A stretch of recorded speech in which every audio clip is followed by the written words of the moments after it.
সালাতে দোয়া কবুল হয়। সালাতে দোয়া কবুলের 3 জায়গা। একটা হচ্ছে তাকবীরে তাহরিমার পরে আমরা সানা পড়ি না, আমরা তো একটা পড়ি। আল্লাহর হাবিব সুন্নাহ এবং নফল নামাজে আরো পড়তেন সানা, ওই দোয়া কবুল হয়। 2 নম্বর জায়গা সালাতে সেজদায় পড়ে দোয়া করলে কবুল হয়। আকরাবু মা ইয়াকুনুল আবদু মির রাব্বিহি ওয়া হুয়া সাজিদ ফাকফিরু ফিহি দুআ। বান্দা যখন সেজদায় লুটিয়ে পড়ে, বান্দা আল্লাহর সবচেয়ে কাছে চলে যায়। তা কিন্তু বিশ্বনবী বলে সেজদাটা তোমার রবের কুদরতি পায়ের উপরে পড়েছে। সেজদায় পড়ে দোয়া করেন।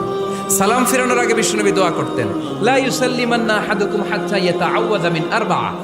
আল্লাহর হাবিব বললেন 4 জিনিস থেকে পানাহানা আছে, আমার কোন উম্মত যেন সালাম না ফিরায়। তারা যেন পড়ে আল্লাহুম্মা ইন্নী আউযু বিকা মিন আযাবিল কবর, আউযু বিকা মিন আযাবি জাহান্নাম, আউযু বিকা মিন ফিতনাতিল মাহইয়া ওয়াল মামাত, আউযু বিকা মিন ফিতনাতিল মাসিহিদ দাজ্জাল। আল্লাহ কবরের আযাব থেকে বাঁচাও, আল্লাহ জাহান্নামের আগুন থেকে বাঁচাও, আল্লাহ জীবন